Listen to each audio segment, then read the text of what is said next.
Oke baik, Assalamualaikum warahmatullahi wabarakatuh Bapak Ibu Guru yang terhormat. Balik lagi di channel Guru Abad 21 Media Informasi dan Edukasi.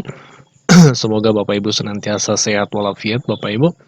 Nah, untuk teman-teman guru sertifikasi ya, ini ada agenda deadline-nya 31 Maret Bapak Ibu ya. Jadi dua video, dua pembahasan yang akan kita bahas hari ini. Yang pertama, agenda sampai 31 Maret tersebut dan 8 poin yang harus diperhatikan sebelum 31 Maret Bapak Ibu.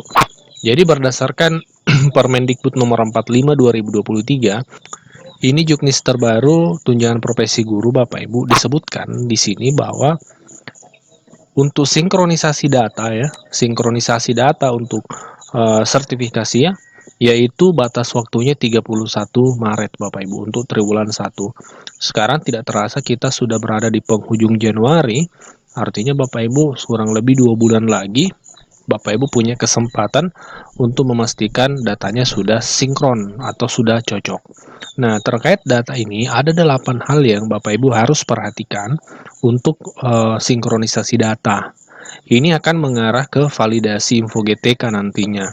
Nah, apa saja 8 poin itu, terutama untuk teman-teman yang baru lulus PPG, yang perdana validasi info GTK tahun ini ya, ini pastikan informasinya disimak baik-baik Bapak Ibu ya. Oke, kita mulai pembahasannya. Yang pertama adalah NUPTK. Ini fatal sekali Bapak Ibu ya, kalau NUPTK-nya tidak aktif, terbaca tidak aktif seperti itu. Karena memang disebutkan di bawah NUPTK menjadi kunci utama untuk proses validasi tunjangan profesi. Dia menjadi kunci utama Bapak Ibu. Nah, NUPTK Bapak Ibu harus sama ya, harus sama mulai dari data di arsip NUPTK itu sendiri, kemudian di Dapodik dan di Serdiknya Bapak Ibu. Itu harus sinkron. Mulai dari namanya Bapak Ibu harus sama, kemudian tanggal lahirnya juga harus sama. Di NUPTK, di arsip NUPTK, di Dapodik dan Serdik, nama dan tanggal lahir ini harus sama ya. Kemudian yang kedua, yang harusnya sudah berwarna biru dengan status valid, yaitu kepegawaian Bapak Ibu. Kalau memang Bapak Ibu statusnya PNS atau P3K ataupun non PNS, itu tetap harus seperti ini statusnya, yaitu status valid. Ini untuk jabatan PNS Bapak Ibu. Jadi semua sudah tertera dengan jelas statusnya, NIP-nya, nama, jenis kelamin, NIK, tempat dan tanggal lahir Bapak Ibu. Kemudian instansi termasuk juga jabatannya saat ini pastikan sesuai dengan jabatan terakhir Bapak Ibu atau SK yang Bapak Ibu terakhir dapatkan. Ya, ini salah satu contoh, ini guru status golongan 3C. Ya, TMT-nya tercantum dengan jelas dan masa kerjanya. Ya. Kemudian yang ketiga adalah data kelulusan sertifikasi harusnya juga sudah berwarna biru, status valid. Terutama memang di data Simtun dan data KSG itu harus sama Bapak Ibu. Mulai dari NRG-nya Bapak Ibu ya. Kemudian sertifikatnya harus sama, linear ya. Di sini contohnya sama-sama bahasa Inggris ya di data Simtun maupun data KSG. Kemudian data lainnya termasuk nama sekolah, kemudian identitasnya Bapak Ibu ini harus sama ya di Simtun dengan KSG seperti itu. Yang selanjutnya yang keempat adalah beban mengajar. Ini minimal harus valid 24 JP. Itu tetap masih berlaku aturannya Bapak Ibu. Jadi ini salah satu contohnya, jam mengajarnya sudah 24 jam, tapi masih mendapatkan tugas tambahan sebagai wakil kepala sekolah itu 12 jam. Kemudian menjadi koordinator proyek profil pelajar Pancasila ya. Itu juga mendapatkan tambahan jam 4 jam karena mengampu 2 rombel. Maka totalnya jam linearnya 36. Ini sebenarnya sudah melebihi dari target, tapi memang barangkali di sekolah rekan guru ini yang kita ambil contoh, memang banyak tugas yang bisa dilaksanakan di sana dan guru-guru sertifikasi lainnya pun juga sudah mencukupi ya. Kalau misalnya ada guru yang belum mencukupi, ini bisa saja dioper sebagian, misalnya wakil kepala sekolah diberikan kepada guru yang lain, atau koordinator proyek bisa diberikan. Tapi mungkin karena memang semuanya sudah cukup, jadi tidak apa-apa. Kemudian yang selanjutnya, usia harus juga statusnya sudah valid berwarna biru. Harus sama di arsip, dapodik, dan serdik Bapak Ibu. Kemudian keaktifan. Pastikan Bapak Ibu sudah berwarna biru juga.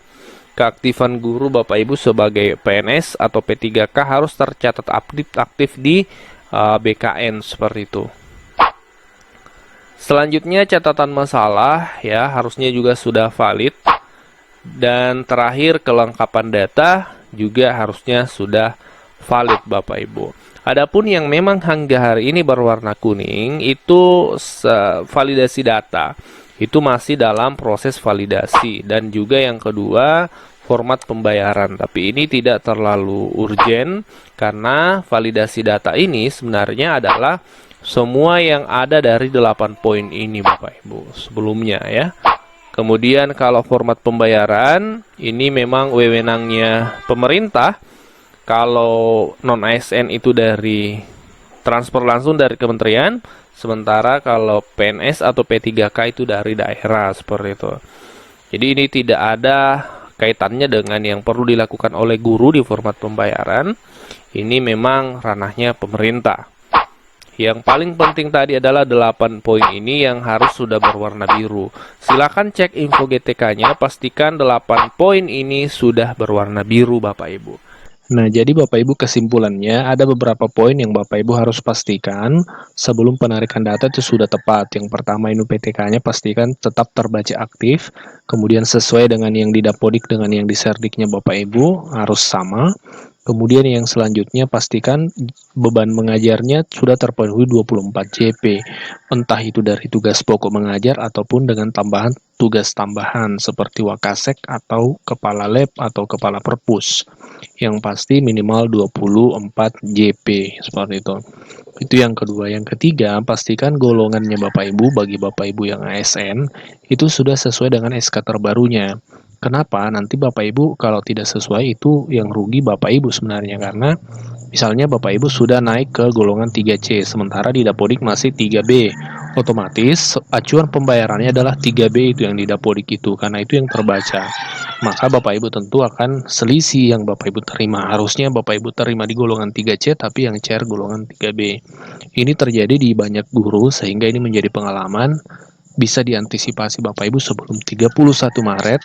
Pastikan golongan terbarunya, berkala terbarunya, kenaikan gaji berkalanya itu sudah diinput di Dapodik Bapak Ibu ya, termasuk juga kenaikan gaji berkala ya, pastikan sudah diperbaharui di Dapodik sebelum 31 Maret itu Bapak Ibu. Selanjutnya NIP ya, pastikan NIP ya baik PNS maupun P3K itu sesuai dengan di Dapodik dengan NIP BKN. Ini juga biasa ada perbedaan sehingga itu tidak valid, menyebabkan info GTK-nya bermasalah. Itu beberapa hal yang Bapak Ibu harus pastikan cek sebelum 31 Maret. Komunikasi ke operatornya, cek sekali lagi, pastikan sudah cocok seperti itu. Kita diskusi di kolom komentar seperti biasa Bapak Ibu. Wassalamualaikum warahmatullahi wabarakatuh.